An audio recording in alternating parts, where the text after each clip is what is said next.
আজকে তোমাদের জন্য নিয়ে চলে এসেছি একটা ভিন্ন স্বাদের চিকেনের রেসিপি।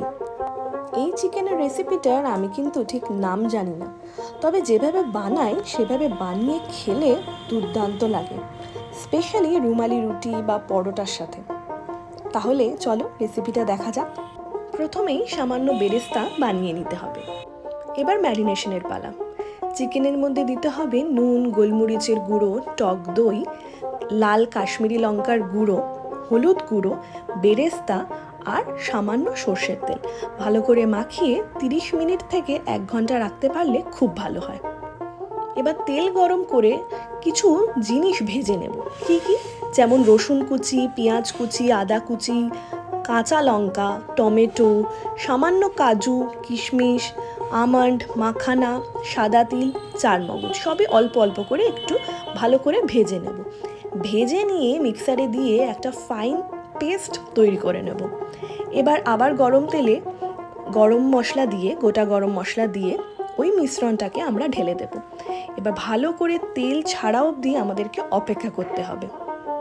প্রয়োজনে সামান্য জলও দেওয়া যেতে পারে। জল দিয়ে ক্রমাগত আমাদেরকে নেড়ে যেতে হবে।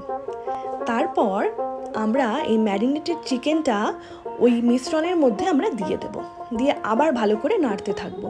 তোমরা এই জায়গাটায় লক্ষ্য করে দেখো, চিকেনের সাথে যখন আমি মিশ্রণটাকে মেশাচ্ছি কালারটা কীরকম। যদি মনে হয় যে হলুদ বা লাল লঙ্কার গুঁড়ো কম হয়েছে, তোমরা সেটা অ্যাড করতেই পারো। আমার মনে হয়েছিল একটু কম, তাই জন্য আমি অ্যাড করেছি। তো তারপর আমি একটু বেরেস্তাগুলোও দিয়ে দিলাম, সামান্য চিনিও দেবে, দিয়ে নিয়ে ক্রমাগত কষতে থাকবে। যত কষবে তত কিন্তু এটা রং বেরোবে। তো কিছুক্ষণ কষার পর যখন দেখলাম আমি তেল বেরিয়ে গেছে, তখন জল দিয়ে আবার ঢাকা দিয়ে ফুটতে দিলাম। মোটামুটি 30 মিনিট পর দেখলাম এটা চেহারা এরকম হয়েছে।